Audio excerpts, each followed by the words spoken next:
Test.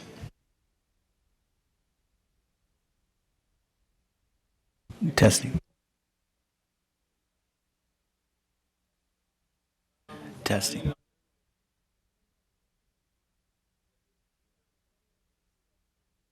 Testing. Testing.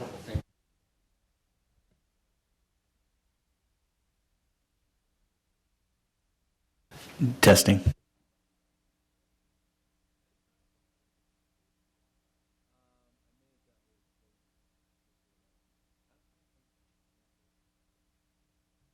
Testing.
I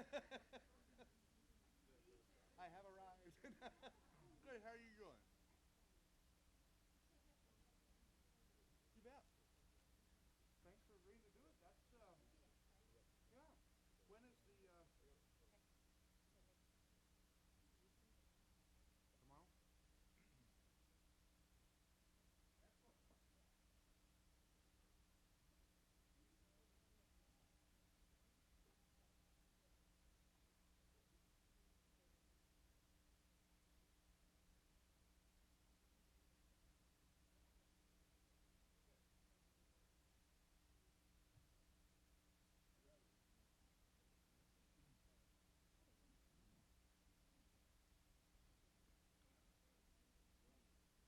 Is, okay.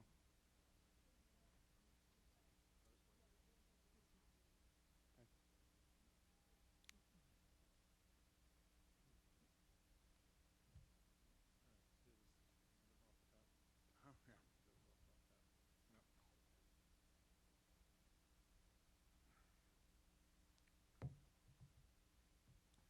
Oh, I know I can work this. Ha ha.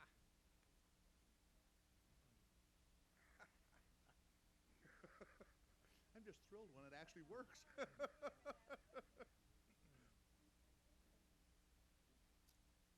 Let me see how this works. Oh, jeez. Okay.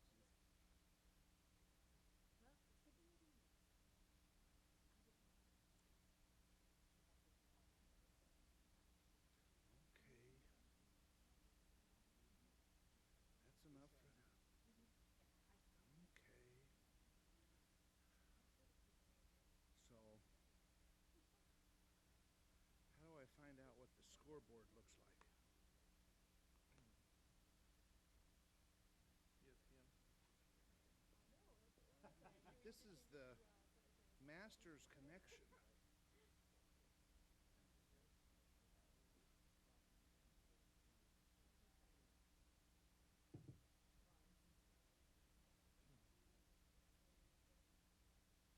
to your main board. Well, the problem, how do you go back to your main board? Hit that. That's nothing. That's the, you mean this? Yep. Yep. But it goes back to this. Okay. Then hit Safari. Why Safari? I got the master's connection right there. You want the leaderboard? It will show. Right there. Just type in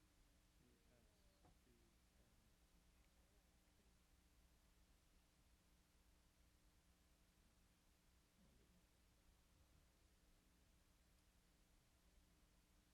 And there you go. Okay. Ooh. David Lynn's for Furix 300 through 13. David Don, Tim Clark, Leah Westwood, Justin Rose. What's his name? Must not be having a very good day. Because he started at, he started,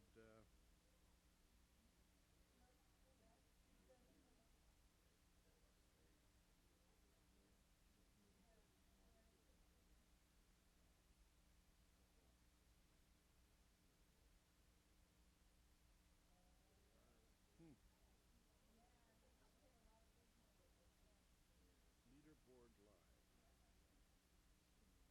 Why doesn't it go to Leaderboard Live? I don't know the details about this one. Yeah.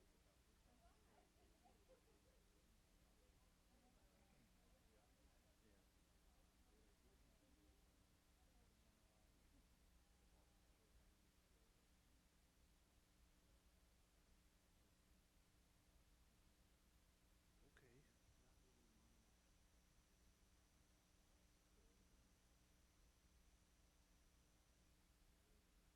Steady start, but David Lynn's leading. Hey.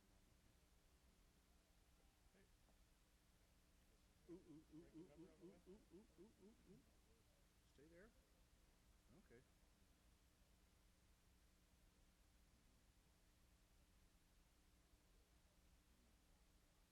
Well, Woods is even through one. He just started. He started at 10:45. Maybe it was rain delay. Might have been. Well, this is what's Lynn's at 400 now. Okay. Yeah. David Lynn. Ever heard of him? Probably won't by Sunday either. Yeah, that's true. It,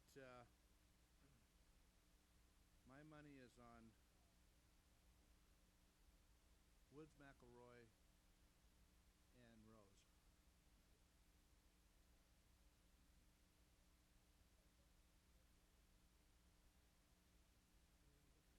Have the one that's by cameras are because the parents made requests from appropriations. Okay.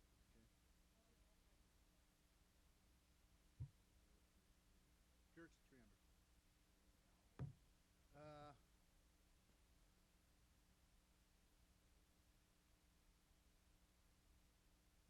Oh, that was the wrong one. Damn, I hate these things. Okay. As you do. Take a bookmark. I don't know what the hell I'm doing. Westwood's at 2 under through 13, and David Lynn through 17 is 4 under. Jim Furyk's at 3 under through 3. Yeah, that's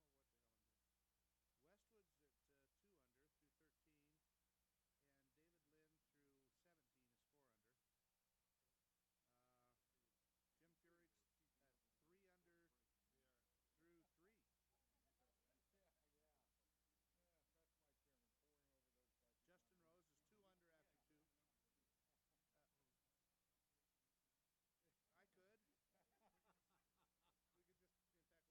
Justin Rose is 2 under after 2. I could. We could just, in fact, why don't we just sit it here like this? Joel Hefley was in Oklahoma. Yeah. He's living now. He was an OU fanatic, and he used to have me go to big games on Yeah. subcommittee.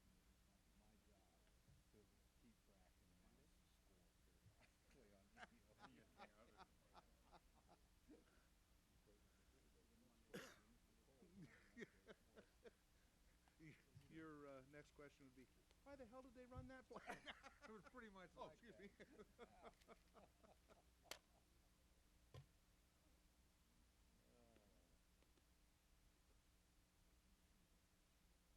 wait.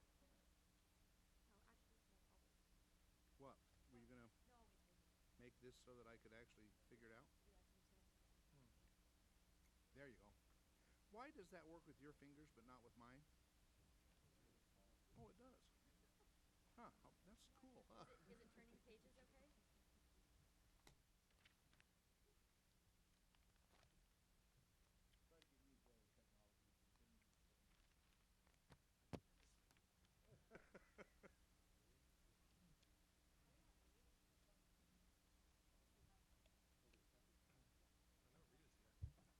I know Rita's here. Morning, Jim. Or this afternoon, or whatever it is. What are those things? How many votes are we going to have on this series? Do we know? No, but it starts by 1:30, and that's the last votes of the day. I know it. They show about 45 minutes. 45 Walk minutes off of the floor, votes. yeah, 2:15. Really? Yeah, I think so. I just hate it when they do that to us. Don't they know we have work to do? Yeah, it said walk off the floor at 2:15. What, walk off the floor? Oh, you're saying we're done. Yeah. Done. Said votes between 125 and 140. We have our first and only vote series of the day. Can't be too many votes. It's just the rule. Could we pair our votes and send it over? Yeah. From the old days. Used to do that in the Idaho legislature all the time. They do it in the Senate. It'd just be unique if they'd vote in the Senate.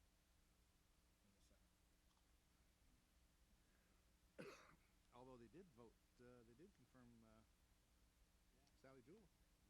Yep. 87-11. Yeah. Then we found out the last time she was changed, I think, too.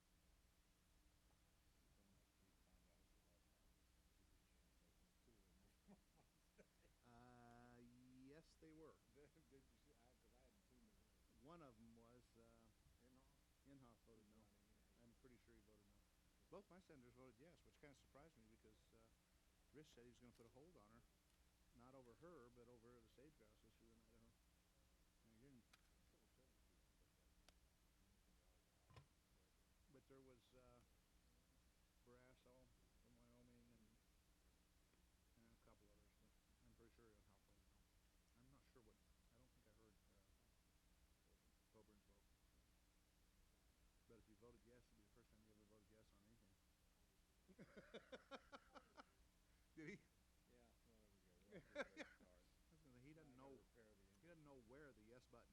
He's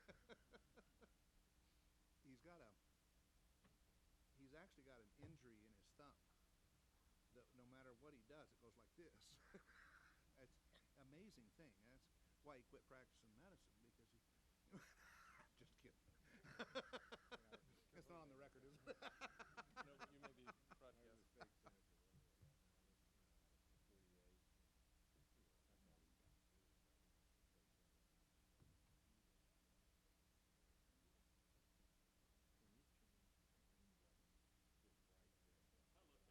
Hey, how you doing?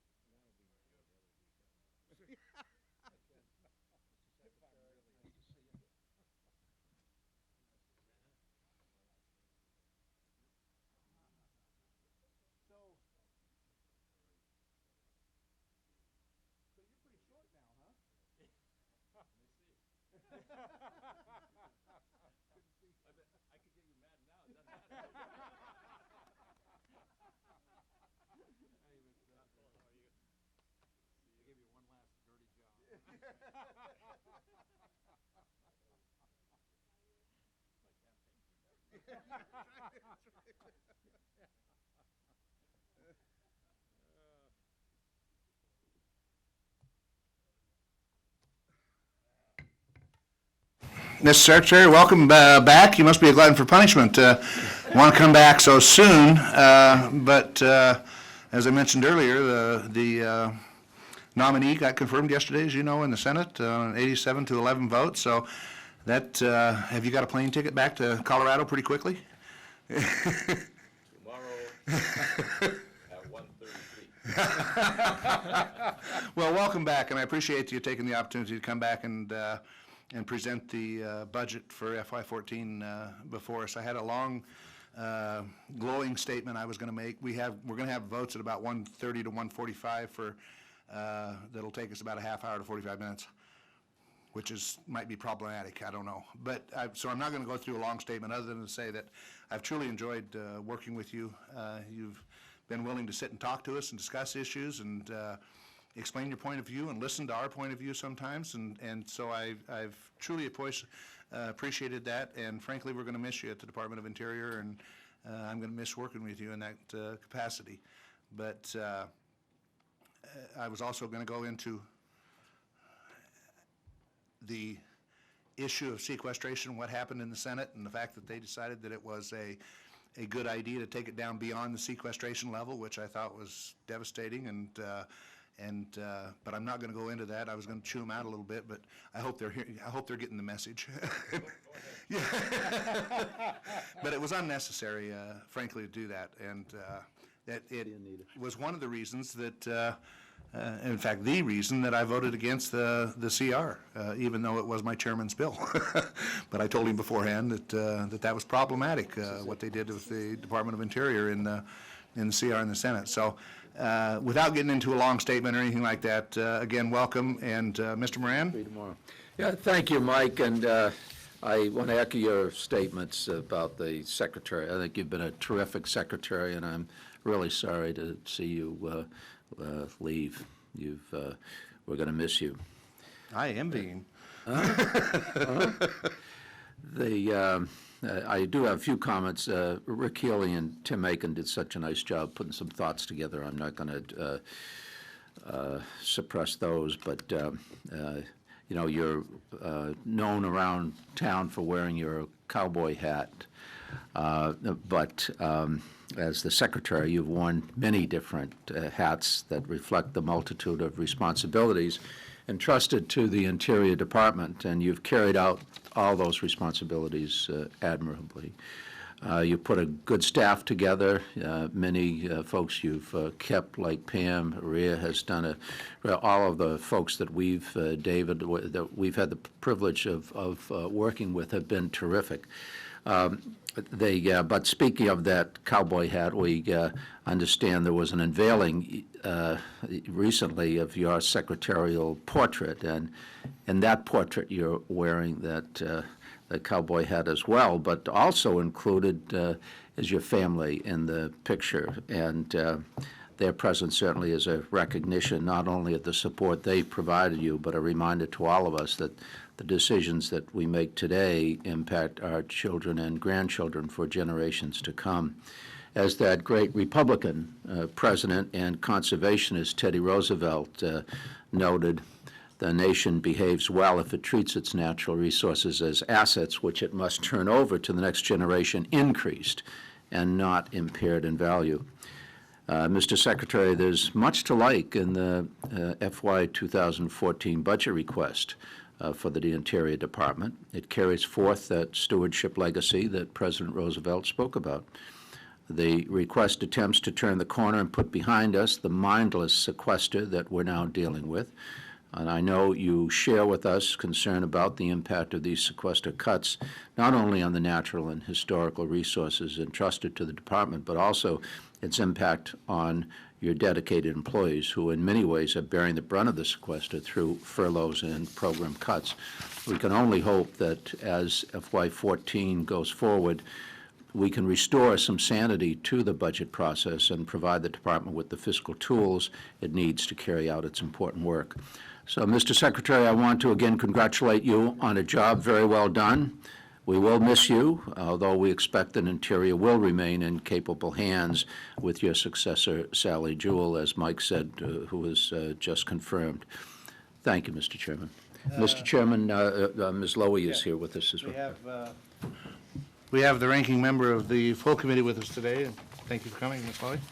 I thank you very much, Mr. Chairman, and I am impressed. I understand this is your last day, and you're here before this committee, and I regret I haven't had the opportunity to work directly with you, but there are many good things you did that I am well aware of, and I'll just take a moment or two to thank you for your service to your country, to wish you good luck in your future endeavors. You look relaxed already, ready to move on.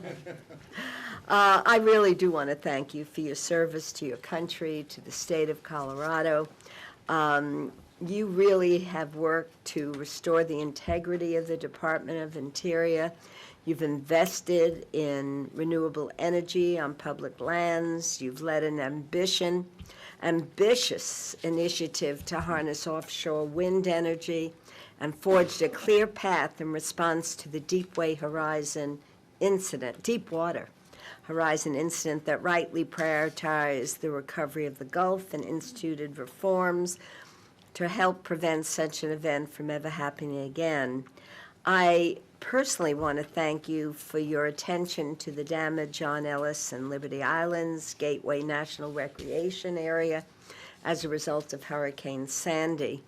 And turning to the budget, I was pleased to see that the department recognizes the critical role that conservation and outdoor recreation can play in promoting job creation and economic growth through the American Great Outdoors Initiative. However, I'm very concerned about the drastic cut to the National Heritage Areas program. My district is in the Hudson Valley, and it utilizes the National Heritage Area program for tourism and economic development, getting people outdoors, interacting with their community and natural environment.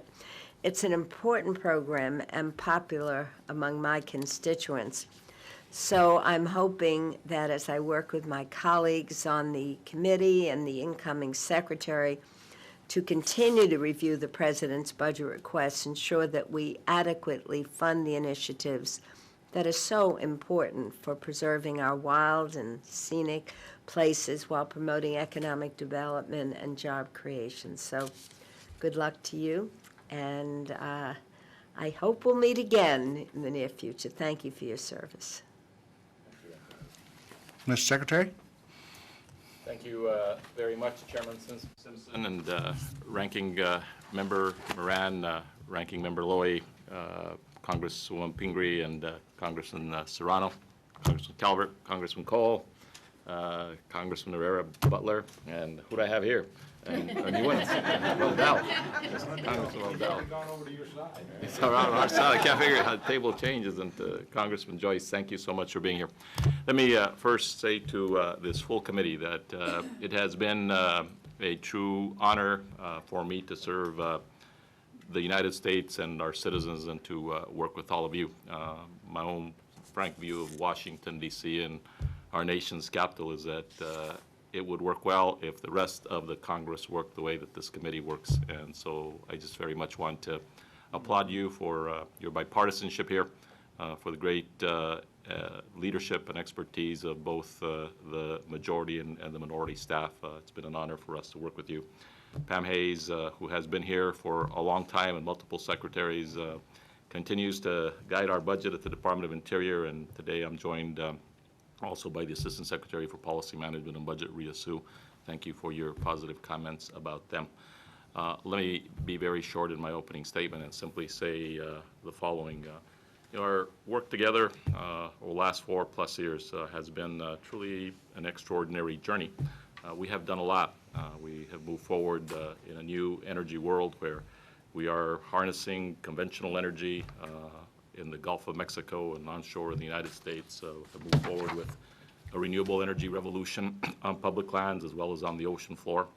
Our work together as we have moved forward with the conservation agenda and making sure that people understand that there is an economic nexus between conservation and outdoor recreation and a healthy economy. Some 6 million jobs a year come just from outdoor recreation. And as you know, Mr. Chairman, Idaho is a great place for national parks and for the public icons that bring people to your state.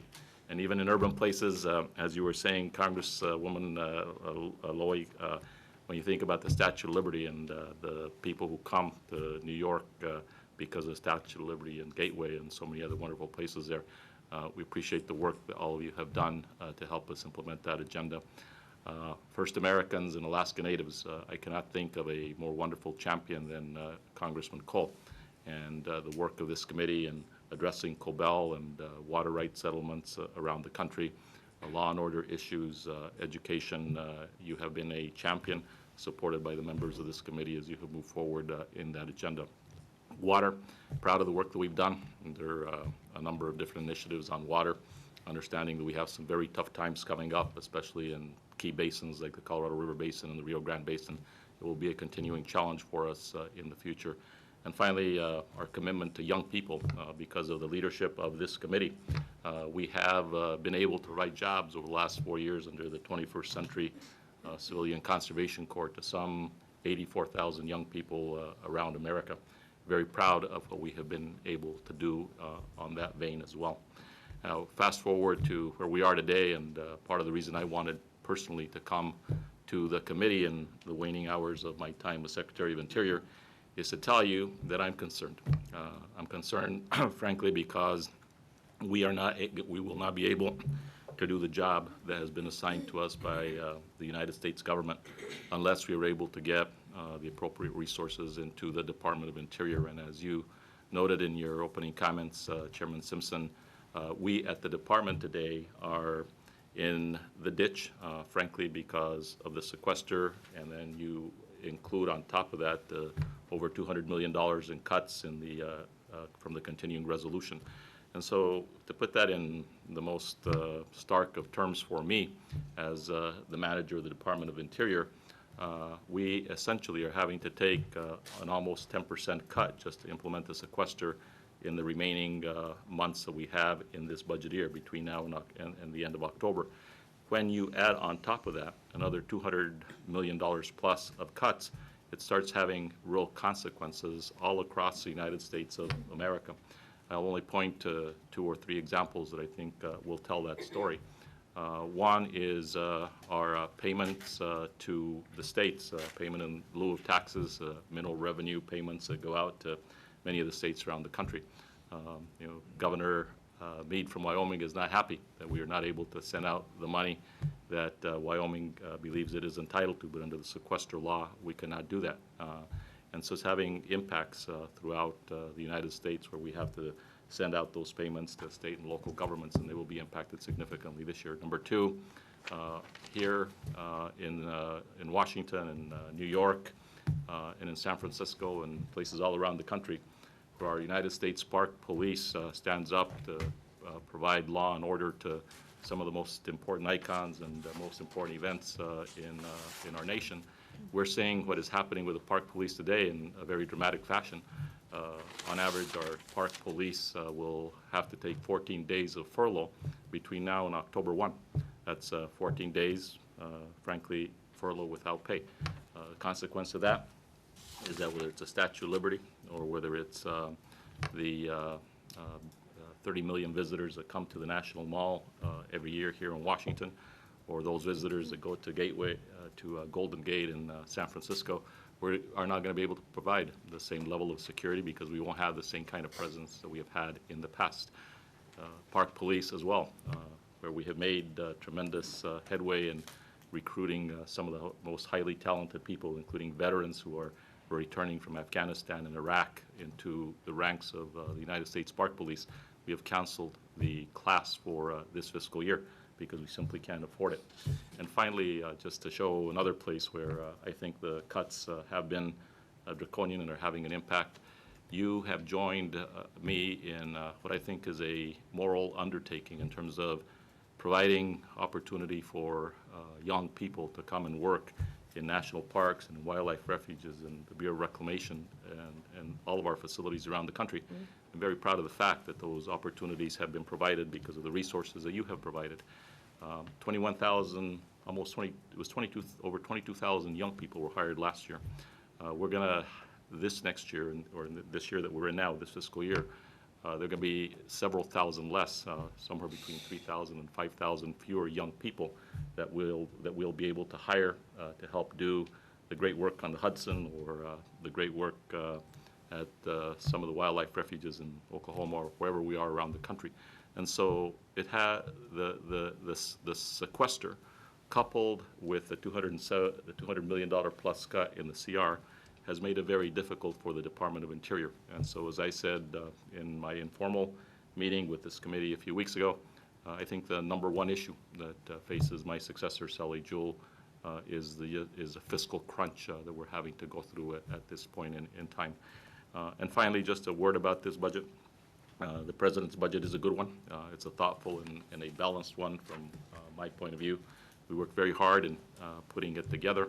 And if that budget is adopted by the United States Congress, it will take us out of the ditch that we find ourselves in and put us on a course that is more sustainable to fulfill the missions assigned to the Department of the Interior.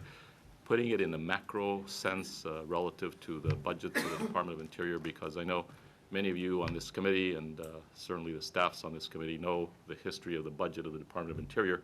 But right now, the budget that we are dealing with today at Interior is essentially the budget that funded all of our programs back in about 2006 and 2007.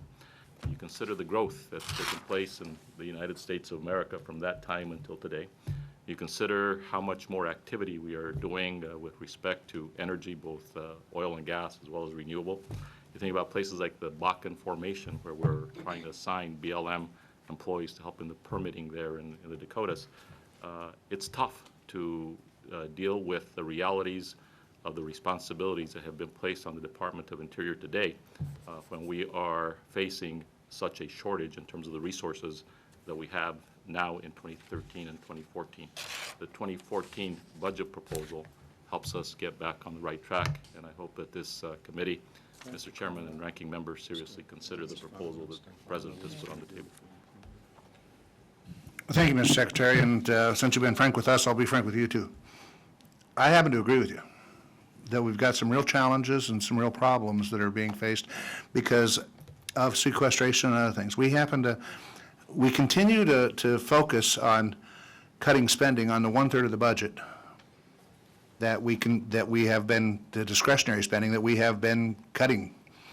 And that seems like all we ever do is just keep cutting that 1/3 of the budget. And pretty soon you get down to where I've asked the staff, I don't know what, under the budget resolution in the past, I don't know what our allocation will be at the 966 level, down from 1042. But it won't be pretty. And I don't know that we can pass a budget at that level. And at some point in time, and I'd like your thoughts on this, we've got to start asking ourselves, are we going to try to do everything we do in this budget and do I'm trying to think of a good word, that the word I usually wouldn't want on the web, and a less than good job at doing everything, or do we come to the point where we say there's just some things we're not going to do, and eliminate them, and at least concentrate on the parts that we do well, and that's a tough choice. When you look at our entire budget, it's not only the Department of Interior, it's the Forest Service, it is a lot of smaller agencies like the National Endowment for the Arts and National Endowment for Humanities, the Woodrow Wilson Center, the Holocaust Museum. You go through all these other ones. You could eliminate all those, and you're not going to get a ton of money to try to fund some of these other programs within the Department of Interior.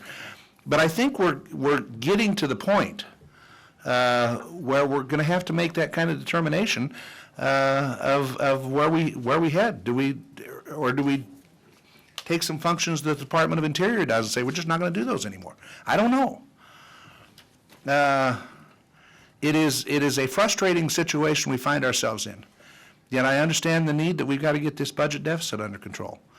And we've got to quit managing the budget deficit from appropriation to appropriation and from fiscal crisis to fiscal crisis and the debt ceiling to debt ceiling, and put together something that's in the long-term interest of solving this problem so that we can continue to do those things that we should do. I don't know that we'll get there, at least very quickly. But I do have some concerns with some of your budget, obviously. One of the things that happened during the consideration of the CRs, the Senate decided we didn't really need to fund wildfires at the level we had put in there, which means come fire season, we're going to be draining other accounts that are already low to fund the wildfire accounts. And then within the budget, we've also reduced the proposed hazardous fuels reduction by $87 million, which means we're not addressing the long-term trying to reduce fuel forest fire costs. What's your thoughts on that?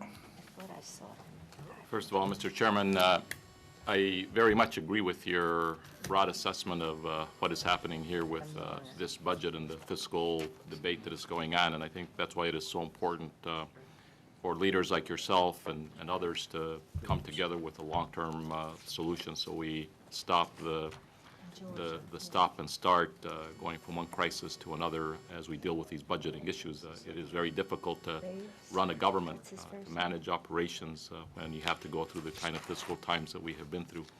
I also agree that when you're looking at only the discretionary part of the budget, it's a very small amount.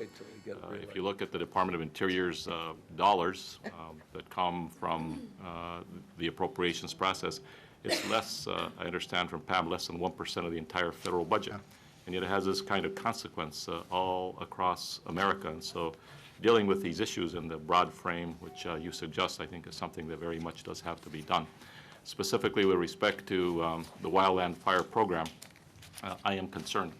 And that is another issue to watch carefully because of the consequence of the sequester and the CR. When we just think about last summer and the huge fires in Idaho, monitored out of Boise, the great fires that we saw in almost every one of the western states, including my home state of Colorado, our expectation is that the wildfire season is going to be even worse this year than it was last year. And that's because of the drought conditions that we're seeing throughout that entire area of the Rocky Mountains, as well as into the western part of the country. So the consequence of not having enough money to be able to fight those fires and then to do the preventive side of things with respect to hazardous fuels reduction is something that is of great concern. And our hope is that as we move forward, we can find a way of addressing it. What do you do when you've got accounts that are already substantially reduced from what they have been in the past? And all of a sudden you have these major wildfires and you have to start draining some of those accounts. What does that do to the other functions that the Department of Energy or the Department of Interior has to deal with? I mean, and one thing you didn't mention that also concerns me, but I'm sure it concerns you also, is this committee in a bipartisan way has tried to meet our obligations in Indian health, in Indian education.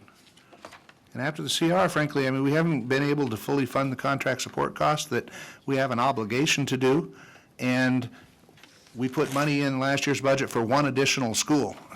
Imagine that, one additional school in Indian country, had that taken out in the CR by the Senate. It's problematic, but it's going to have a lasting impact. It's easy to vote for I just turned. a really serious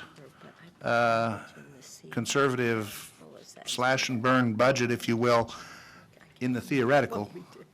But then when you get down to individual appropriations and what it means, I don't know that we can pass any of our appropriation bills at the level that we've set our overall budget at.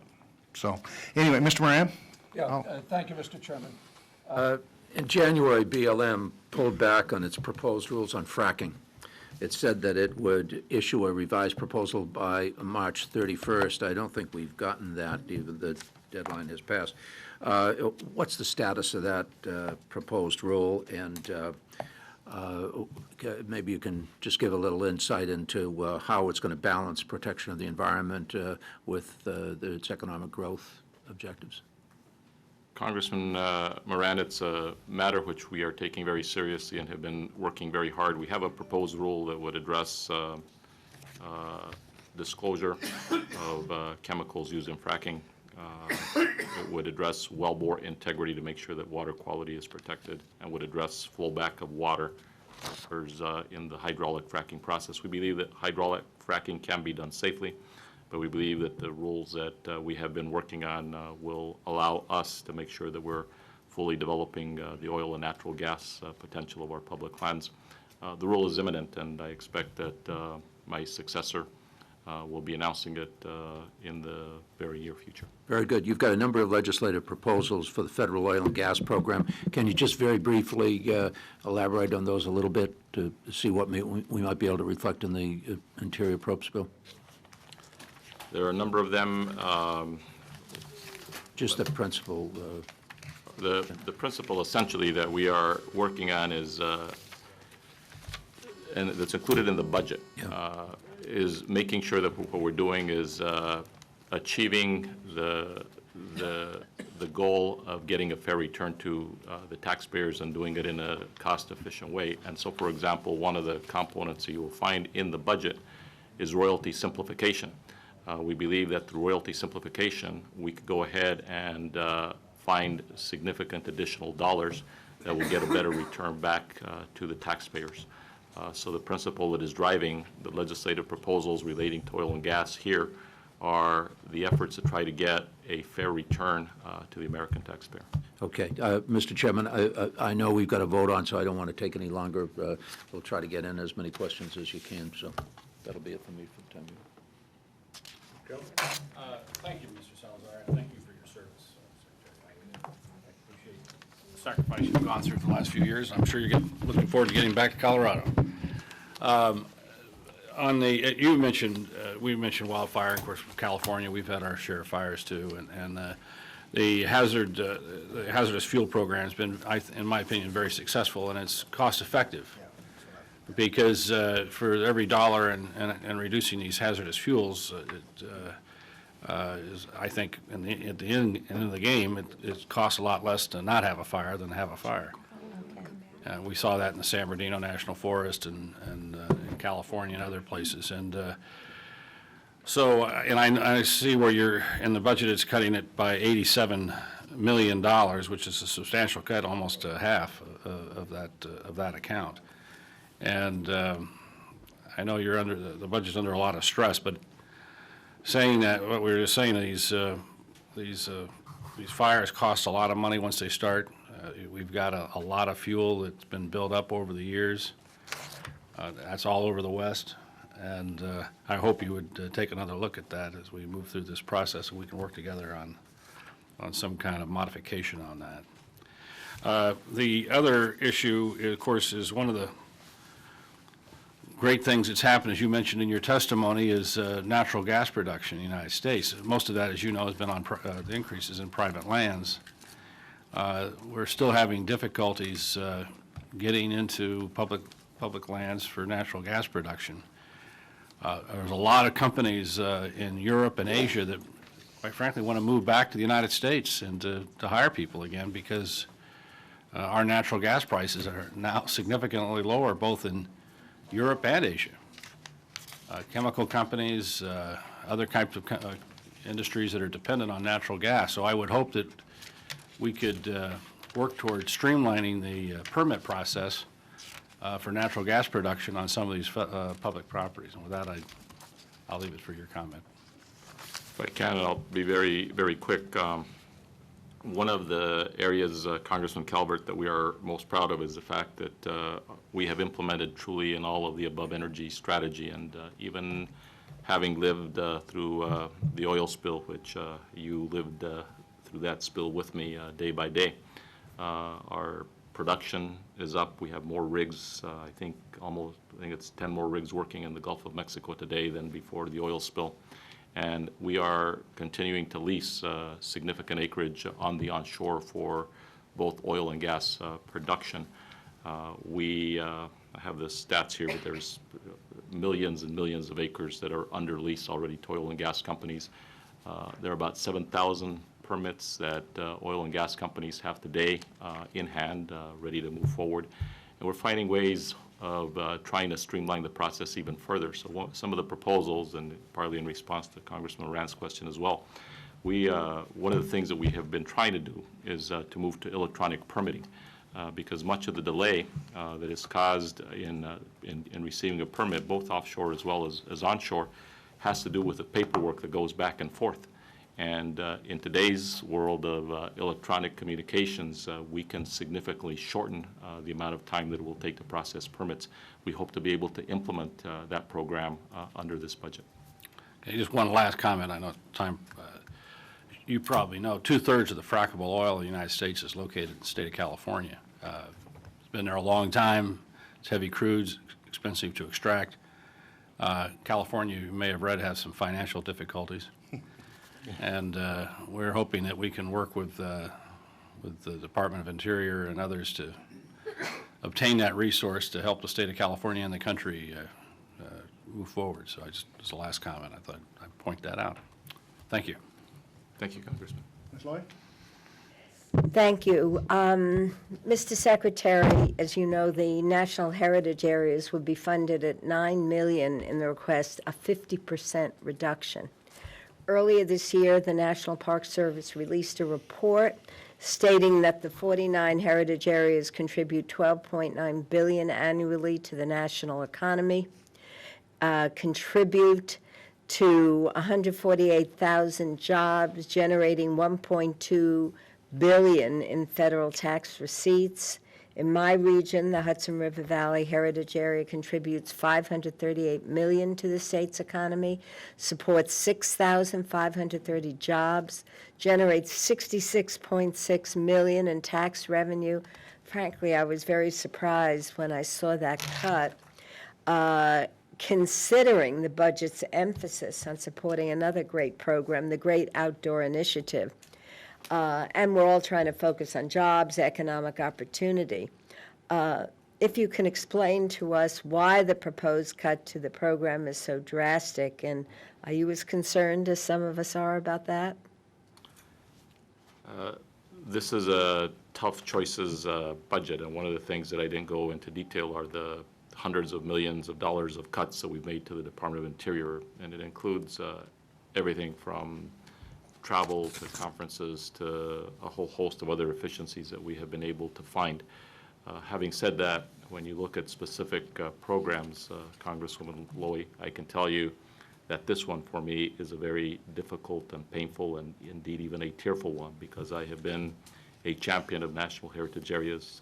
I was a promoter and successfully completed some when I was a U.S. Senator, and I do strongly believe that the economic statistics which you use are absolutely correct. So is $9 million enough for, I think it's 49 heritage areas that we have around the country? Yeah. The answer to that is absolutely not. And it is my hope that somehow we can get to a broad fiscal agreement that allows us to invest in these kinds of economic creators, because I have visited many of them, and I know the impact that they have on job creation in local communities as you explained it in your area. Well, I'll repeat your statement over and over again, so hopefully we can adjust that because it's a real concern to many of us. Another point I just wanted to bring up, I've been so grateful for all the work that has been done with the Army Corps and local communities, rebuilding beaches and dunes and protected areas. I just wonder if there are any issues or disputes over how to proceed. Are you satisfied with the speed of recovery? Is there something else we can do? And do you have enough money in there to complete the job? The answer is yes, we do, because of the action that you all took on providing the recovery monies for Hurricane Sandy. And so you will be very pleased that the work that will happen in New York and along the Atlantic coast will address the kind of improvements that need to be made there. I will note only in passing for the entire committee that I believe that often in front of this committee I have spoken about the Everglades as one of the most significant conservation efforts that we have going on in America. What we will see in the years ahead will be the entire conservation effort that is now underway in Jamaica Bay and in New York and all along the Atlantic coast. In addition to that, Congressman Simpson and members of the committee, what will happen in the Gulf of Mexico and the restoration of the Gulf and the Mississippi River Delta will probably become the most significant conservation restoration effort in the history of humankind.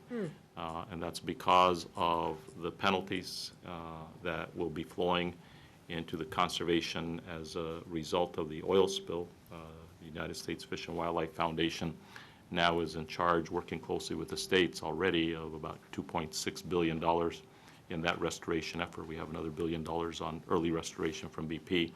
And my expectation is that there's a lot more to come. Well, thank you so very much, and thank you again, Mr. Chairman and Mr. Rankin, for all your good work. You bet, thank you. We have votes on, have about 2 minutes left in the vote. So we need to go over and do that. Some members have questions. You'll be able to stay around for a little bit?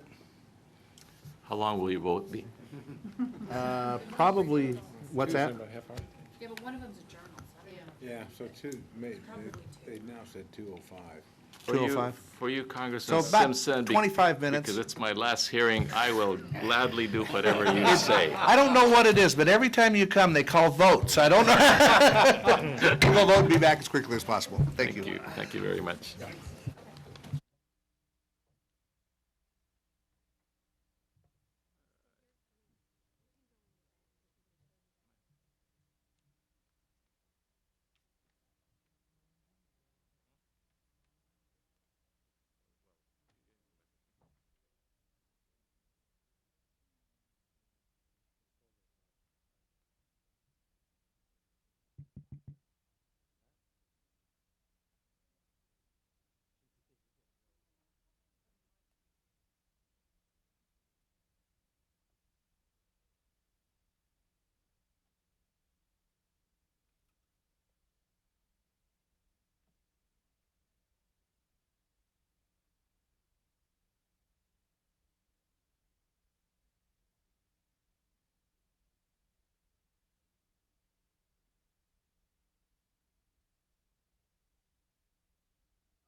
others are coming back. I was just checking on see who was ahead in the Masters. There are priorities around here. Jim, do you have something you'd like to?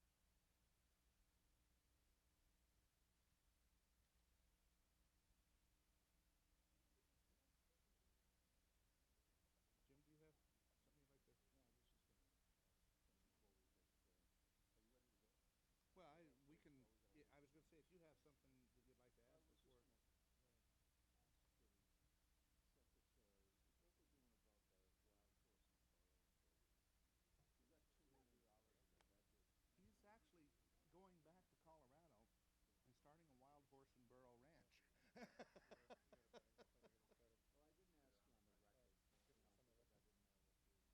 didn't know what We'll start it. Go ahead and ask the question. Thank you, Mike. The budget includes $2 million, I think, for research on wild horse and burros, for the National Academy of Science to do the study. And I really am interested in know what the department's long-term plan to humanely deal with wild horse and burros is, so that we avoid all the fits and starts that have really plagued this program.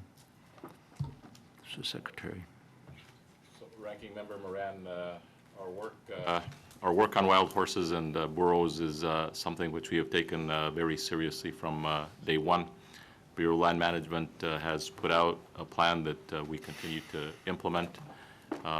We have two North Stars that guide us with the wild horse and burro plan. The first is that horses are treated humanely, and we try to do that in every way that we can. Number two, that we're also protecting the public range, and we have a problem.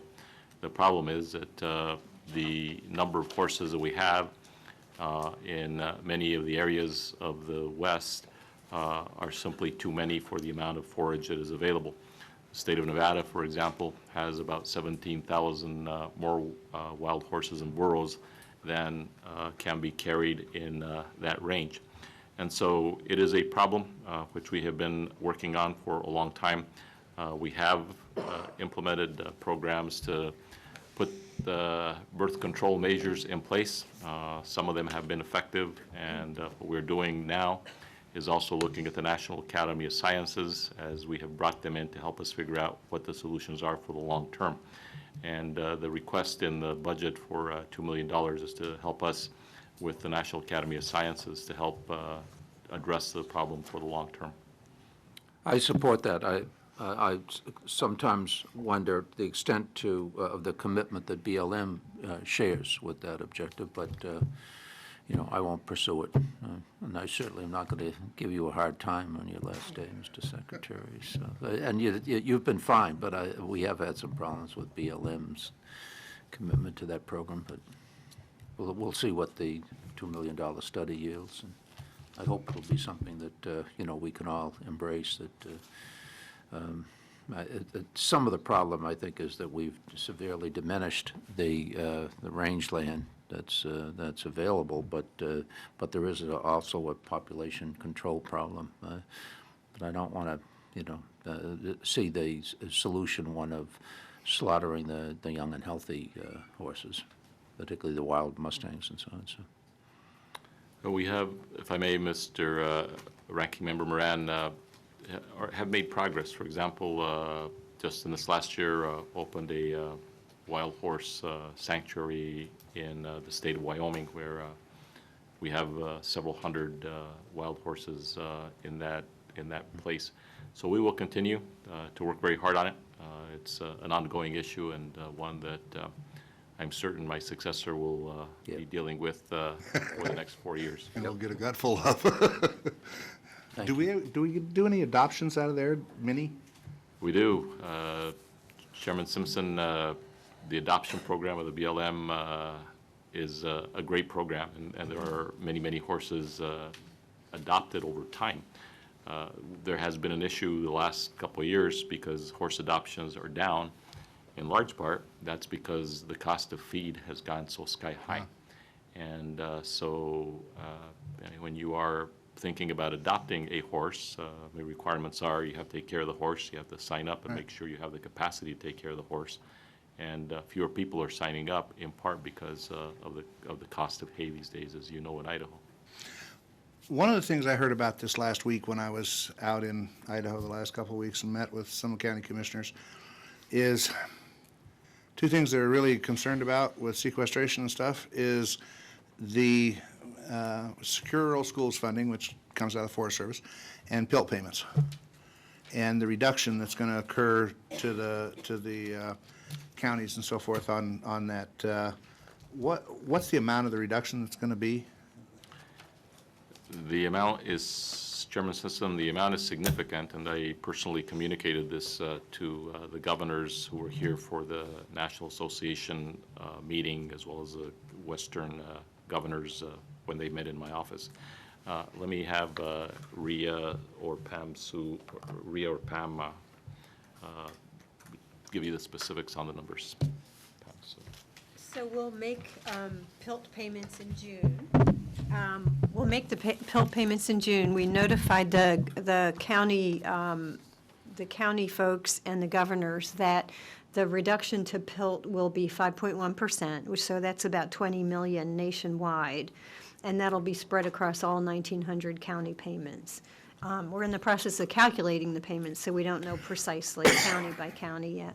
But it'll be about 5.1%. Yeah.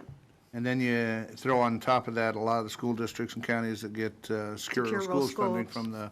from the Forest Service, and that's another 5-point-something% or 18 million, I think, nationwide. So for secure rural schools, which BLM pays, the total amount was 40 million, and that was a reduction of 5.1%, or 4 million was the amount. I'm sorry, 2 million. Yeah, 2 million. I So hadn't we thought made that- most of the payment. I hadn't thought that BLM did secure rural schools They too. do. They do Yeah, the that's right, 18 yeah. Oregon counties. I always think of BLM as that rangeland out there, and Forest Service as that tree land out there, but I forget that sometimes they intermix. Yeah. We've got a little piece. The Forest Service has a much bigger piece. Yeah. Ms. Pingree? We were just asking some questions while we were waiting for people to come back. I was finding my way back.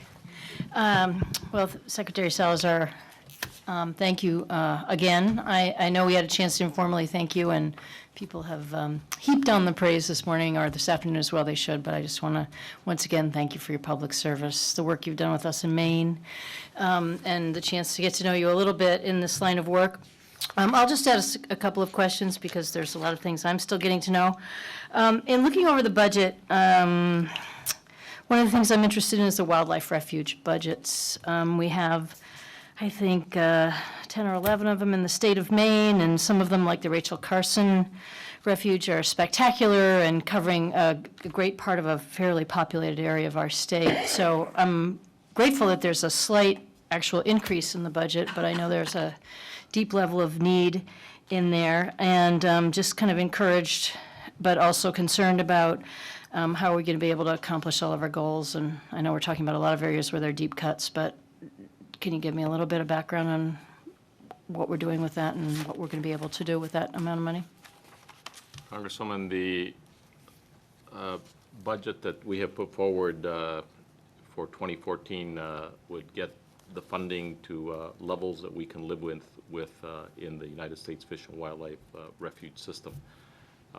The funding cuts that we're laboring with right now under both sequestration as well as the Senate passed CR causes significant problems for us, and we're having to determine what kind of visitation hours, cutbacks, and indeed potential closure of some of these wildlife refuges.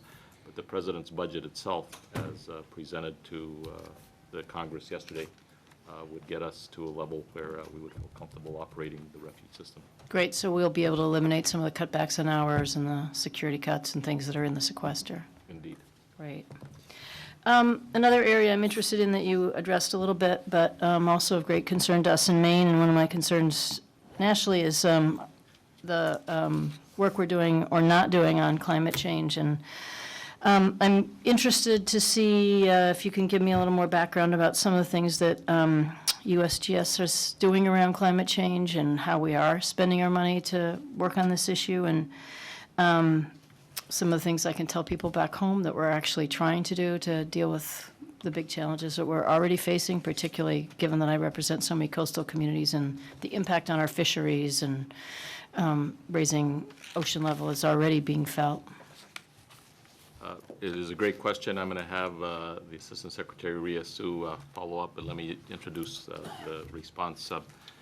Our work at Interior is huge on climate change because we really are the ones who are at the front end of seeing the impacts of climate change, whether it's the drought and dealing with the bark beetle issues in places like Idaho and Colorado, or whether it's the rising sea levels in places along the Atlantic or in the Gulf of Mexico, the disappearance of the glaciers in Glacier National Park, which will be gone by 2020, what is happening in the Arctic seas and in the North Slope of Alaska, where I spend a lot of time. You see the dramatic impact of climate change on the lands, on wildlife, and on the people who live in those areas are being so impacted by climate change.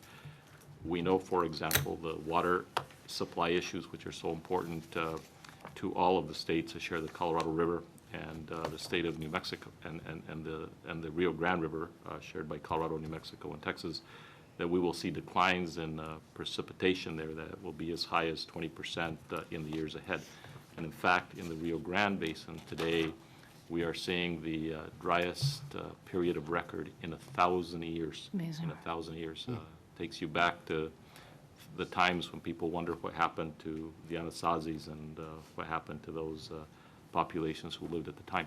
So our job at Interior really is to develop the science, and we do that through our climate science centers, through USGS, and then also working with our other agencies, making sure that we are implementing the changes that are needed to be able to adapt to the changing climate. Ria works on these issues, so I want her to also respond to the question, if that'd be okay. Sure. Thank you, Mr. Secretary. Let me just point out a couple of pieces of the USGS budget in particular that I think are directly applicable to your question. So the first piece that Secretary Salazar mentioned is a $14.5 million increase to the Water Smart program.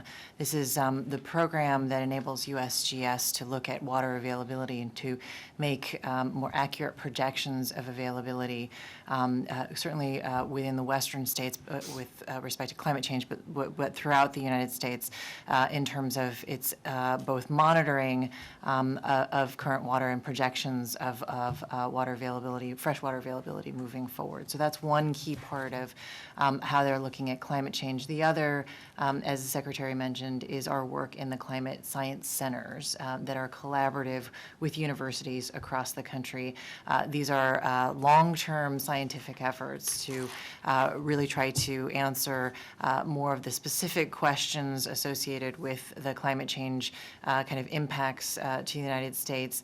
What I will say is, in addition to the broader science and more basic science research that's undertaken by the climate science centers, we have robust adaptive management efforts happening with all the land management agencies. So specifically with the landscape conservation cooperatives that are run primarily through the Fish and Wildlife Service, we are working hard to, and in a very collaborative manner, to really try to address the very real, very immediate, I think, consequences of climate change on the landscapes, and be proactive about how we reorient our management systems around them. Great. Well, thank you for that. I know that you don't have domain over the fisheries, but I just want to say quickly, I had a group of fishermen and fish scientists in my office last week, and I represent a lot of coastal communities. Lobster fishing in Maine is an $80 million business. It's a huge impact to our communities and to our fisheries business. And given the fact that there's been about 2 or 3 degrees rise in the ocean, which I always think doesn't sound like a lot when people say that, and especially since the water in Maine is only about 60 degrees, you think it's kind of a good thing. But our lobster shed early last year. It was devastating to the industry because we could not process them or sell them. This year, it looks like they're already starting to shed, which is 5 to 6 months early. People are throwing up their hands in confusion, not knowing exactly what's going on and how could it happen so quickly. But it could potentially have a huge impact, as well as ocean acidification, which is already impacting our clams' abilities to make shells, and all these things that I think we keep thinking are way out in the future. And already they're about to, harm a lot of our communities, where some of the southern Maine communities are already losing their fisheries altogether because the species are moving north. So there's just so many impacts that I know some belong in one department, some belong in another, but it all has to do with something complicated going on with the weather where, there's not enough water in some places, too much in others, and some of it's just too warm. So anyway, I appreciate the work you're doing. Thank you, Rhea, for your thoughts, and I'll look forward to continuing to work with the department. Thank you very much. Before I go to Tom, I just handed a note that and I'd like your response to this. OMB, my favorite agency, you'll never have to deal with them again. Is that a wonderful, this is a good day, isn't it? OMB told the staff today that there is not enough evidence that hazardous fuels removal is effective. Do you agree with this? No. Okay. That's, I don't know that they've ever been out and looked at where it is that we do thinning and hazardous fuels reductions and a few things like that. Where they would come up with that analysis is bizarre to me, which is why I don't want them managing public lands, which is why I don't want them doing anything with the budgets, frankly. But Tom? I just want to say for the record, it's bipartisan. It doesn't matter who the administration is. It's always the same. Exactly right. I've got some questions, but I do want to have in the record to echo some of the remarks the chairman and the ranking member made. And Mr. Secretary, just really, I was thinking last night about this session, and I thought, of all the things that you've been part of just in Indian country, I thought of COBEL, and I thought of tribal law and order, and surface leasing, where you guys have done some really incredible things, and the tribal provisions in VAWA, and frankly, the whole attitude of the administration in terms of the Tribal Nation Summit and the outreach to Indian country, and it's exceptional.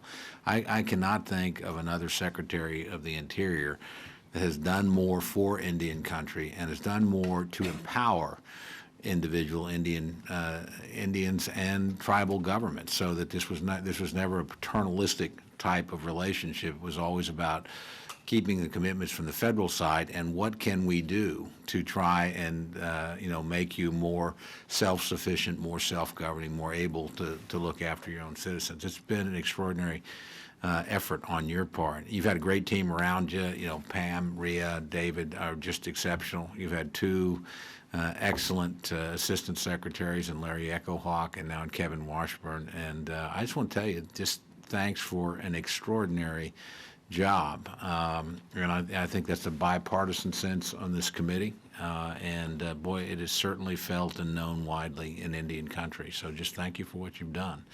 Last point on this, because I always tend to focus obviously on the Native American stuff, but that's true across the board. Look, I'm very aware of the mess you inherited, particularly in mineral leasings when you walked in the door, and some of the shenanigans that are going on there. You guys tackled that professionally and cleaned up a real mess for this country that had not happened on your watch, for sure. And so I think across the board, you've been, exceptionally transparent. You've always been accountable. You've been, you've worked with this committee. You've been very forthright with us and very professional. And I just think of the things you've done in Indian country, and then I start thinking of all these other multiple responsibilities that you have. To manage 20% of the land surface of the United States with, as Pam said, 1%, less than 1%, that's pretty extraordinary. I'll match your management record, dollars per management achievement with anybody else in the federal government or anybody else that's come before you. So just thank you for an exceptional job. If I may, Mr. Chairman, Congressman Cole, in all humility, the reality is our progress in all those areas has come about in large part because of your personal leadership, your attendance at the annual tribal conferences that we've had in Ontario with the President, your leadership on each of those pieces of legislation, frankly, wouldn't have happened without you. And I do think that whole area is one area that we as Americans, Democrats and Republicans, can celebrate, that it showed a tremendous amount of bipartisan cooperation, and I think a great template for so many other issues that the Congress works on all the time. So my hat's off to you. Well, in fact, I'm going to probably get one of my hats and give it to you. So when you're on the range in Oklahoma. I tell you what, cowboy hats on Indians is a pretty risky deal where I'm from. But I'd be honored to frame it. I do have two things, and they're not directly budget related. I've got some more questions if we have more time, but there's two areas I'd like to get your thoughts on in the record, both for the Congress and for your successor, because these are areas where, one, I know you've been working on subsurface leasing rights for tribes, where, again, I think you've done groundbreaking work on the surface leasing rights. I'd like sort of a review of that, because I do think some of our poorest tribes are sitting on resources that, if they can develop them, are going to make an enormous difference in the lives of their citizens and make a great contribution to the country and energy independence and independence in other areas. So kind of where are we at on that? The second area, and I want to particularly commend, Mr. Moran and Mr. Simpson on this. We were able once, because of both of them in this committee, to deal with Carcieri. Now, we did it in a pretty unconventional way. Obviously, we were legislating on an appropriations bill. I remember when then Chairman Moran was kind enough that we were over on an Indian thing, and he said, if you'll propose it, I'll do it. I think we should do it. I thought, well, I better go call Simpson. And I did, and I came back and I said, well, I'd like to do this. And he said, well, that's against, we're legislating on an appropriations bill. We don't do that unless we do. And I'm all for it. And it kind of got out of here with a 14-0 vote and got through, and we got it over to the other side. But this is an issue that continues to fester, and I know this committee, if it were allowed to do it, would probably do exactly what it did before.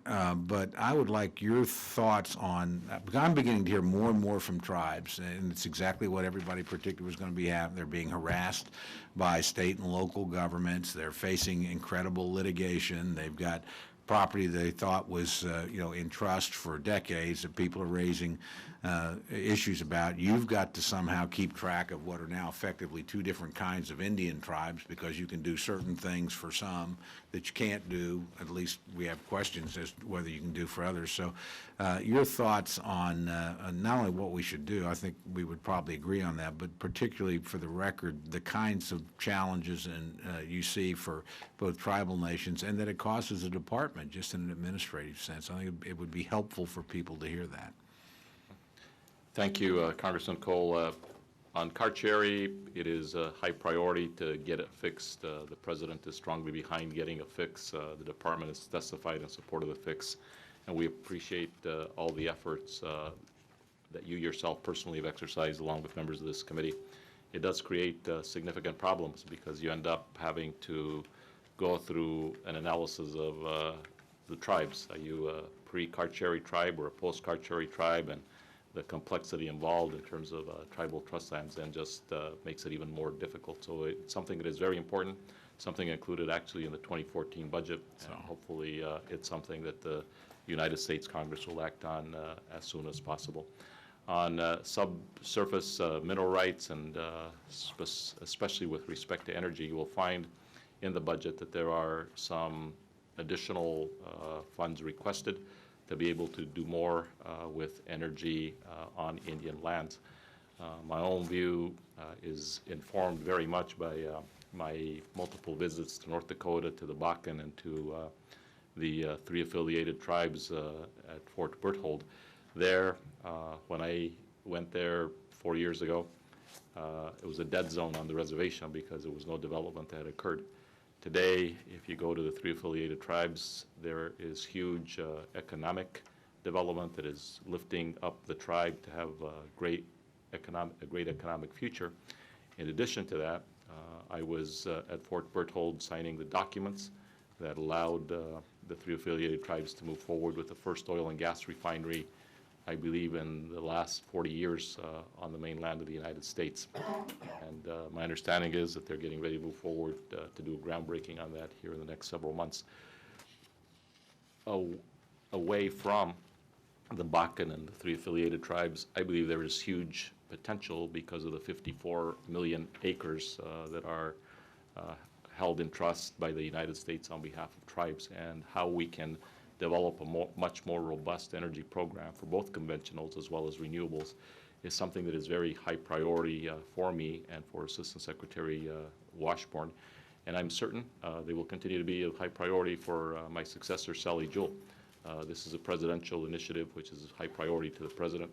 I know it's a high priority personally to almost Secretary Jewell. And so I'm sure she will look forward to working with you, Congressman Cole, to also get your ideas. This is an area, frankly, where I think we need to do a lot more to make sure that we're taking advantage of what is out there. We'll give you just one example. I'll give you lots of examples, but this is one example. We've been permitting all these renewable energy projects in Nevada and California and Arizona for solar. So there was a point about a year and a half ago where I asked my staff, well, how come none of these renewable energy projects are creating lots of jobs, but also lots of revenue? Why aren't they located on Indian lands, given the huge acreage of Indian lands in those solar-rich areas of the Southwest? So we put together a strike team and worked with the Mawapa tribe in Nevada, and now today we finally are seeing the first large-scale commercial utility solar power plant springing up out of the deserts on those tribal lands. And so it's an area which will receive continuing attention and increased attention from the Department of Interior. Well, I appreciate the progress that's been made. I know it's real. I've had the opportunity to work with Mr. Price on this on a couple of occasions. And just for the record, and I just put this out here as a point to look at going forward, because I actually ran this by tribes, and there's tribal resistance to this, but so it would have to be something that they decided to do. But one of the ideas that was put in front of me by actually a gentleman, Harold Ham, who helped develop the Bakken Shale, and so he's heavily involved. That's a company called Continental Resources, based in Oklahoma City, very successful. And he said, look, you know, for years we developed right up to Indian land, and it's just the permitting process, which is so much easier on the other side. It, you know, was just, there were a lot of regulations, a lot of problems. He said, if you were asked me, he said, I understand this would take a compacting arrangement between the tribe and the state, but if, you know, if it's good regulatory policy for the state, maybe they should compact and that just be extended in the regulatory function. Now, there's, as you know, deep suspicion between tribal and state governments in these areas, and there is a lot of resistance to that. But it might be something that we should at least give the tribe the option to do. And sort of get the feds a little bit out of the regulatory. If you've already, you know, in Oklahoma we have a regulatory regime, obviously, that covers the state because we have no reservations. We're pretty good at it. And I suspect in South Dakota they're probably pretty good at what they do in North Dakota and in these areas. But at least I raise that as an idea worth thinking about and looking about from a departmental standpoint. Now, I would always leave the decision in tribal hands. I think it's up to them. They want to maintain what they've got. If they want to develop the capacity, which is hard to do, but some of them want to do that, that's fine by me. Or if they wanted to look at this as an option, and it might even heal some of the historic divisions out there. I don't know, but, and again, I put that forward saying I know it's very controversial and it would need to be studied. But I'll reserve my other questions, and again, thank you very much for your service. Ms. Muscolo? Thank you. I too want to thank you for all the work that you've done with this committee, and thank you for fighting a good battle with me that didn't come out quite the way I had hoped it would, and I think the Park Service hoped it would in Minnesota. But you were there protecting our natural resources all the way, and I thank you for your service on that. I want to follow up a little bit about what Mr. Cole said about Indian country. I'm so proud of your work, the administration's work, your staff's work. You know, I can speak easier with the relationship with my 11 tribes in Minnesota than I can with some of the tribes I've gotten to know and to work in partnership since being elected to Congress. But it is a breath of fresh air that they feel that they have a partner, someone that recognizes and appreciates their ability to make their own decisions, govern in their own people, and, you know, really work nation to nation. And that credit goes to the person who sets the tone, the President of the United States, and then somebody who decided that they were going to also move in that direction with great clarity and great passion, and that you set the tone for that as well. So thank you for your work. But, we're at a crossroads now, especially with sequestration, with what happened. A lot of the gains have been wiped out. And I think part of the reason why sequestration in particular is that part of the budget that you oversee for Indian country is part of the budget for Indian country. And so when decisions were made in the Recovery Act for helping our schools and school children, we found the Bureau of Indian Affairs schools not being included in that, because people just weren't thinking, big picture when it comes to Indian country. The unfortunate decision through was done with no malice of Indian health. Not being protected in sequestration. Impact aid for the children who attend schools. And that's because the budget is so spread out. I mean, everybody comes to Interior and looks at Interior, but you're in the Department of Agriculture with outreach to Indian country there. It's in the Department of Education. It's in the Department of Health. It is in all these other areas. And so one of the things that the chairman has been very supportive and our staff has been working on with OMB, I might add, who said they couldn't do it, is trying to come up with more of a unified Indian country budget so that we're looking at all the moving pieces at the same time. So any suggestions you might have for this committee and either working with other agencies would be helpful. So that's one reflection I would like from you. And then the other reflection is, air knows no boundaries, water knows no boundaries, and Asian carp doesn't stop to look at boundaries. And they're coming up the Mississippi River. They're in other river systems. We're worried about them even getting in a treasured natural resource between the Mille Lacs Band and the residents of Minnesota with walleye fish in Mille Lacs Lake as this moves and spreads forward. So one of the things that I've been working on has been bipartisan.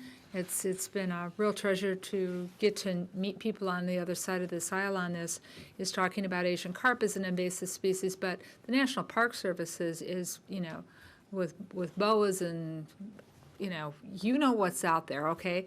If part of it's going to be climate change, it's not necessarily going to be an invasive species, it's going to be a species moving because of climate change. Some of it's going to be us doing better regulation. With budgets being as tight as they are, ideas that you might have for and here again, it's going to be interagency cooperation, U.S. Fish and Wildlife and Army Corps and others. Some ideas that you could give us on how we should be looking to work with you, with other agencies, and then we're going to have to work with other appropriation committees as well as policy committees to address this. And we have not done a good job, but both the chairman and the ranking member here are very interested in how we work forward on that. So if you could maybe give me a few reflections, and I'd love to talk to you about water shortages, but I'm not going to have the opportunity to do this in this limited time. So I want to thank the USGS for the great job that they did in Minnesota. Congresswoman McCollum, I very much appreciate both questions. And first, let me say I think that we can do a better job and should take a look at it and work with OMB and with departments across the government to see how we can come up with a more unified way of explaining the federal resources that ultimately go into support of Indian country. And I will take that as an assignment that RIA and Pam and for working with OMB, hopefully we can do a better job. One of the things that has come out of our annual tribal conferences now with the president is this sense of the whole of government coming together to talk about tribal issues. So we will have the Department of Justice, Department of Health and Human Services, so all the agencies coming together at the top level. It'll be cabinet officers speaking to these issues. And I will take that as an assignment, frankly, that for what will hopefully be a next tribal conference, that may be one of the things that we can work on. And certainly it's the kind of thing that OMB, and yes, they do some things we might disagree with them. In fact, very often, Chairman Simpson, these are some of the areas that I know they are very interested in. And so I think with respect to a unified Indian country budget, there are some things that we ought to be able to work on there. On the Asian carp issue, I would just say it's a huge issue. Obviously unites the world in a bipartisan way on trying to deal with the Asian carp. Our role has been to develop the science and to help make sure that we don't have a spread of this invasive species. According to PAM, we have 5.9 million in the Fish and Wildlife Service budget for Asian carp and another 3 million in USGS. And it is a kind of challenge for us that really does require, again, the whole of government to be united in our approach to dealing with Asian carp.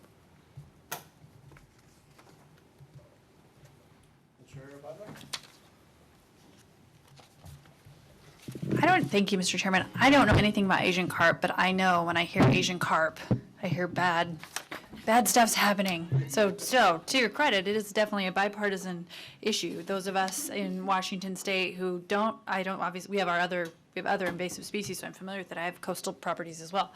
It's funny to me though, like I know that there are an invasive species called Asian carp. Totally off my subject, and I don't get to say, I don't have the same experience that most of the committee does, and having worked with you over the past several years, and everybody has different things to say thank you for. I do thank you for your service, and I'm learning a bit since I came to Congress. In I think I would say just about every committee hearing I've been in, I have heard about the declining budget situation, because it is. That's the reality we live in. And one of the things you talked about since 2007, I will say I was a little confused because you talked about the growth that's taken place since 2007, and in my mind, I'm thinking that was when everything went down or began. That was the foreshadowing of 2008, 2009, 2010, which in my neck of the woods meant that we had 10%, 20% unemployment in all of my counties. So all of the budgets in our area shrank significantly. And I would expect that the federal budget would be in step with that. Now, do I think we're going to balance the budget on the discretionary side? No. Do I think we should? No. So I agree with that. But in this time, we are here now. We're dealing with what we're dealing with right now. And we all hope that we're going to generate more job growth in the private sector, and there'll be more tax revenue and so on and so forth, and things will ease. But this is where we are. And one of the things that I think is important in a situation like this that every family business I know, every family that I know has had to do is prioritize within that budget. And each budget request reflects the priorities of the person putting it forward. I recognize the one word I keep hearing from people who are talking about the president's budget from the administration is balance. Balance. I heard it this morning from Mr. Tidwell. I suspect we'll hear it from some of the other agency heads who are coming in to talk about it. And I would say there are some areas that I have some concerns. We have in the budget that you're putting forward, or I don't know, your successor, I don't quite know how to say that, will be defending, right? It's still my budget. Still your budget for the rest of the day, till 5 o'clock. It is actually the president's budget, so. It's true, but you are the one who is here to tell us about the positives and why we should fund it, right? Right. You're the one you're the messenger. Yes, ma'am. With that, BLM, there's increases in BLM and Fish and Wildlife and National Park Service. All good things, important things. But I would argue that at a time when we have some real challenges, let me put it in this way. Park Service. Let's talk about this. When we have these huge maintenance backlogs and we're increasing some of these land purchases, it makes me say, wait a minute, shouldn't we be making sure that everything that we own right now is best maintained before we increase those acquisitions? I'll give you an example. Sticking with the land purchase side, we have a national park in Fort Vancouver, in Vancouver, Washington, Southwest Washington, around the Columbia River, across from Portland. Hudson's Bay Company. It's been there. It was the beginning of our community. We're having some real challenges with this, and I'll be meeting with Director Jarvis today and then again tomorrow when he comes in. The park itself has several areas that it owns that, because it doesn't have the budget, has boarded up these different historic buildings, completely boarded up. I mean, you can't go in and you can't use them. in partnership with the city manages some of those historic officers' houses. Those houses are beautiful. Because of that partnership, they're able to manage things and bring in some additional outside revenue.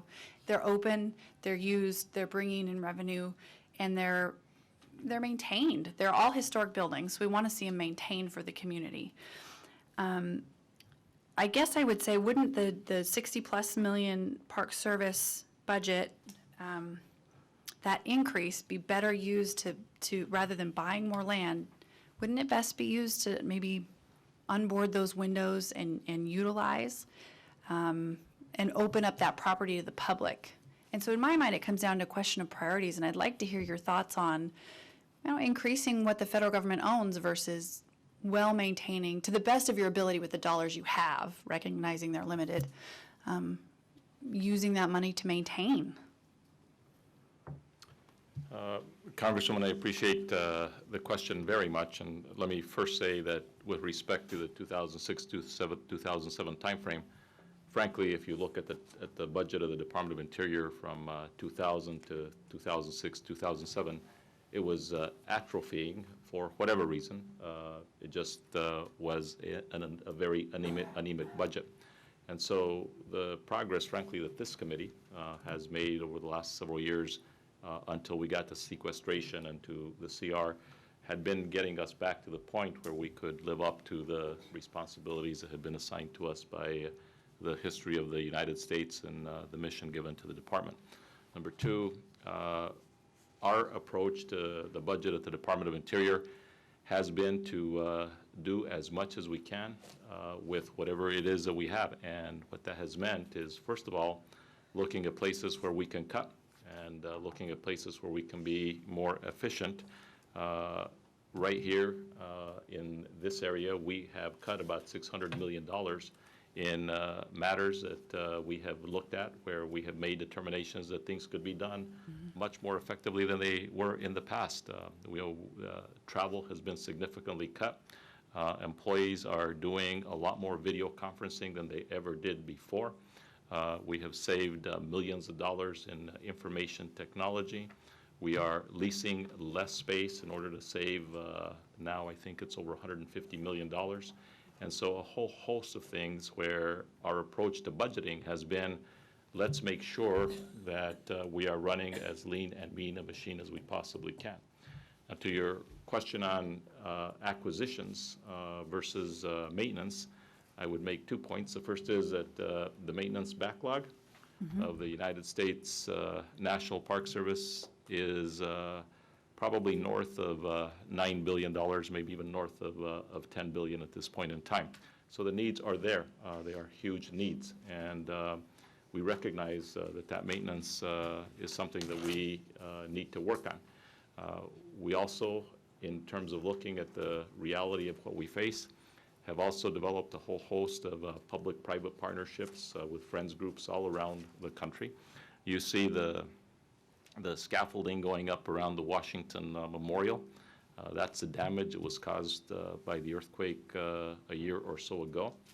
All of that cost, which is going to be in the neighborhood of $14 million, at least this first part of it, is being put up by a private donor. So we do a lot of that all over the country. New York, even as we implement Hurricane Sandy relief, we're doing it hand in hand with the City of New York, as well as the private foundations that support Alice and the Statue of Liberty Island.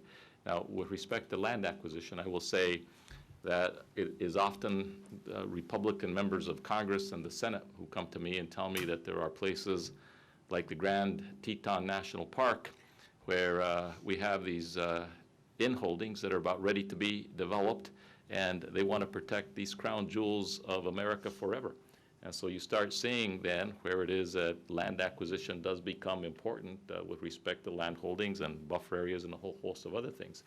My own view, and you and I may frankly disagree on this, is that we are in a position today in 2013 where we are getting ready to celebrate the centennial of the National Park Service. And I would expect that this committee will play a key role in that celebration of the centennial. Ken Burns and Dayton Duncan in putting together their documentary a few years ago called The National Parks, America's Best Idea. You have to think about the economics that come from tourism from all over the world as people come to the United States of America to visit the icons of Vancouver or Seattle or New York or Idaho. And we have the magnets, the assets of America. And so how we take care of them is important. And so I would hope that we continue to fund in an appropriate way the needs of our national Let me parks. jump in on that last point, because I agree 100% with you, that these are treasures, and where we can pull in these public-private partnerships, it's win-win. You know, we have declining budgets. We've got groups who are vested in these, you know, community groups who are vested in a certain area and say, yeah, we want to raise money into this and help keep it as a public resource that's open and available. I agree with you 100%. I wish I could bottle that little piece that you're saying, and I probably will, and take it into my meeting today and then tomorrow with Director Jarvis, because our exact issue is we have a public-private partnerships that is being, for all intents and purposes, shut down by the National Park Service over what I think has become, I don't know if it's just personality conflicts, but they have the law on their side. And so my community, with this public-private partnership that has operated for almost, I want to say, the best part of 30 years, where they've raised money into it, and the Park Service has owned it, and there's been a great collaboration, is completely shutting down. We now have closed buildings. So exactly what you said, I'm with you on. I think our challenge is there are different places where I'm going to be perhaps quoting you a little bit later. I would just, I have, the great part of this job is that it takes me from sea to shining sea and out into the oceans often, and there are no doubt problems that we have in some places that sometimes with some leadership we can figure out a way of resolving with a private-public partnership, and I'm certain that Director Jarvis would be more than happy to sit down with you and talk about the specifics of the park. Thank you. Thank you. Before I go to Mr. Valadeo, Tom's going to take over for me. I have to actually go over to the doctor, so I've got to leave before you do today. So I got one of those doctor's appointments where he only comes once a month, but I just, again, wanted to thank you for your service. I look forward to seeing you out in Colorado when I come through there, and when you see John, tell him hi from all of us, and we miss him. Chairman Simpson, it's simply been an honor. Thank you. It's been an honor for me, too. Thank you for the journey. Thank you.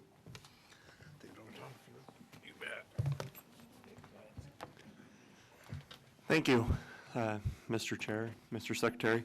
The administration has been ardent about science leading decision-making, but on many issues, science has failed to deliver a clear answer and decision-making has been stymied. How would you propose to make decisions in the face of scientific uncertainty when maintaining the status quo is simply unattainable, such as in the California Bay Delta? And what do you see as the potential for problem-solving through scientific collaboration between federal agencies, state agencies, and other regional or local interests with appropriate expertise? Congressman Valadeo, first let me thank you for the question and say that, in my view, the Department of Interior has upheld the principle and the goal of scientific integrity during my time as Secretary of Interior. The decisions we make oftentimes are not popular. Sometimes neither the left nor the right agree with us, and they'll disagree with us, but I tell them what has guided us is the best science and the best information. The California Bay Delta and the water issues and the science issues that you raise are very important issues, and I would say that in my time as Secretary, there is no single water issue that we have spent more time on than trying to untie the Gordian knot of the California Bay Delta and the water issues, which have been such a problem in California. Governor Schwarzenegger and now Governor Brown have worked very closely with my Deputy Secretary David Hayes, along with Mike Connor, the head of the Bureau of Reclamation, to see how we can move forward on a plan that ultimately will bring about the co-equal goals that were articulated several years ago with the Bay Delta. One is to provide a certainty for water supply, and the second is to address the restoration and the conservation needs of the San Francisco Bay Delta. And as that process moves forward, and the contractors who have been working with the state of California and with us, as that whole process moves forward, they will be guided by the science in terms of what is probably one of the most important infrastructure decisions that will have to be made relative to the dual conveyance system that is being considered right now. It will be one of the greatest infrastructure projects, one of the most significant ones in the country if it is to pass. But the science will guide where ultimately that project will go. If I may, one more. While I understand the resource protection is a priority, Interior must strike a balance when determining land use and obviously areas of public lands that are suitable for OHV use. What have you done to ensure that this important form of recreation retains appropriate access, and what are you doing to advise your successor to promote access for the millions of Americans who wish to participate in motorized recreation? So motorized recreation is something that is very important. It's part of what we support in many of the places of the nearly 500 million acres which we manage. I myself visited the Imperial Sand Dunes in your state, and not in your district, but in Southern California, where I spent a lot of time with the off-road vehicle four-wheel community. It is something that we support, and we believe it ought to be done in the right places. And there's a lot of jobs that actually come from the off-road vehicle industry, and we very much appreciate the contribution and the opportunity that we provide. Gentleman from Georgia, Mr. Graves. Thank you, Mr. Chairman. Mr. Secretary, thank you. And just to follow up on Mr. Valdeo, I'd also offer my support for the use of off-road or recreational vehicles in public lands.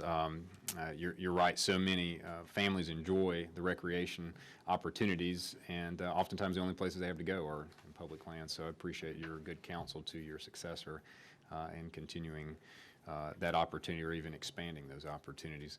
A couple of questions I had. One, there were a group of members, including myself, that sent a letter to you in regards to the Atlantic seismic environmental impact study. And I don't know that we've yet gotten a response, but I know that that study was long overdue. And I just wanted to see if you had any update before your departure on a potential timeline of when we might know the results. Congressman Graves, I would be happy to get back to you with the specific timing. I don't have that with me. I will articulate to you, which I think is probably the more important thing, what our policy objective is with the programmatic environmental impact statement on the Atlantic, and that is the President, as part of our all of the above energy strategy, has felt that it's important for us to know what the resources are that we have, including those resources in the Outer Continental Shelf.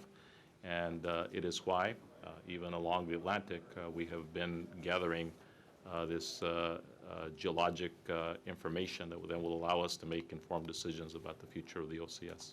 Okay, so you suspect that that may be imminent, I guess, the outcome of that at some point? It should be, because I actually went somewhere on the Atlantic, I think in Virginia, to announce it, and I think that was a year or so ago. So we will get back to you on the timing of it. Okay, thank you. And then one more, Mr. Chair, if you don't mind, just along the same lines, it seems like with all the new technology that's come about with exploration for new energy, and then so much of it being in the private sector on private lands, it seems to be that Georgia is actually one of the states that folks are looking at for opportunities in the energy field, whether it be shale, oil, gas, whatever the component might be. What, from a permitting perspective or from a forecasting perspective, how do you see it? And I, being from Georgia, that's why I'd have the interest. How do you see it impacting states that previously maybe were not even considered, or there were no exploration opportunities, but currently and looking forward, you see more opportunities in states that maybe had not been paid attention to previously?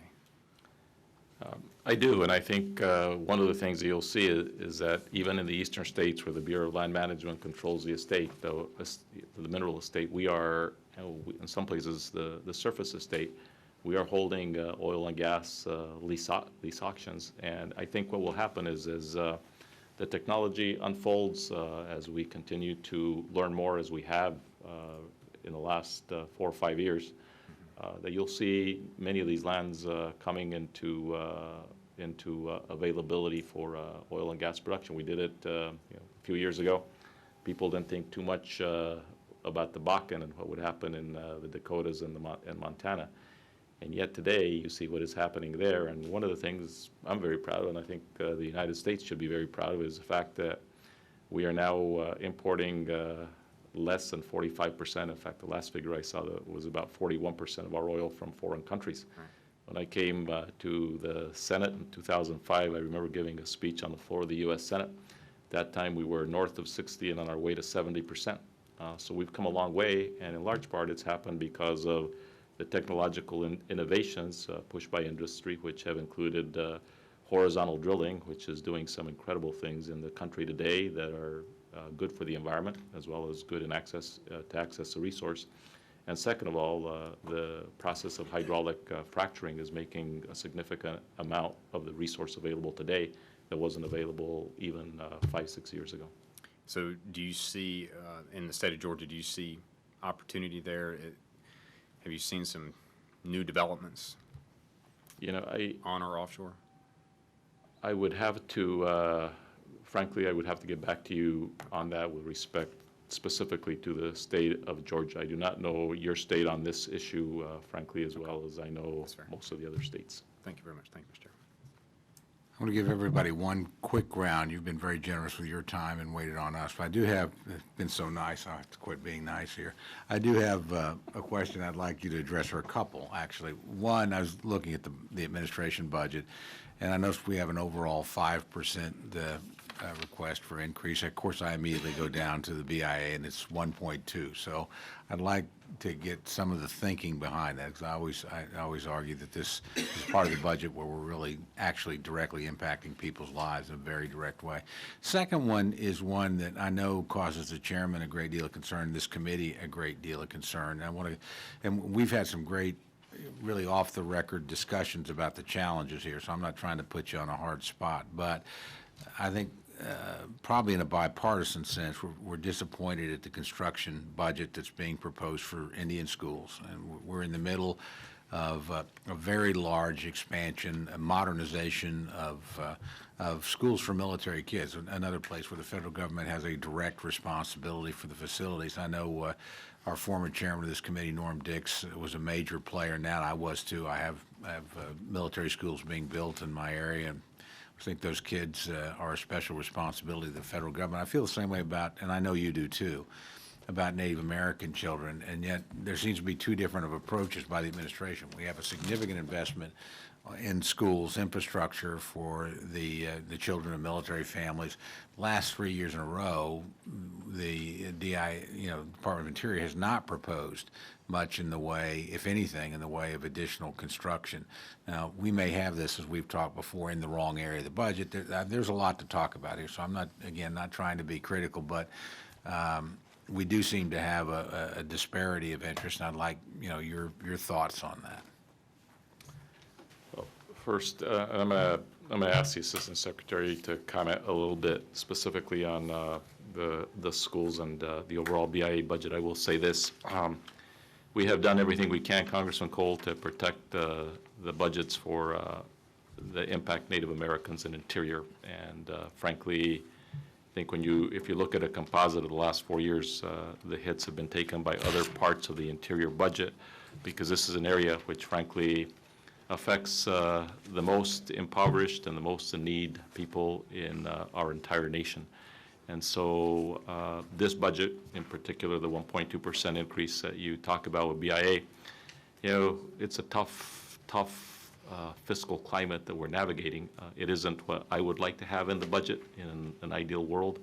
And if I had the purse strings with respect to schools, I can tell you that we would do a lot more in terms of construction. We did, because of the recovery program, put significant investments in the schools in Indian country, but I know there's additional work to do, and I'd like the Assistant Secretary to comment on it briefly. Absolutely.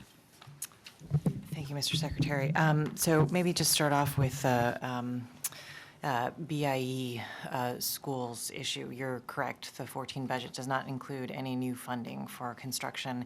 But as you know, over the last 4 years, particularly as it relates to the Recovery Act, BIA was able to spend over $2 billion on construction, specifically school construction for construction improvement and repair. So there was quite a big opportunity. That certainly doesn't mean there's not existing need and existing opportunity, and we very much appreciate the reminder of the importance of this.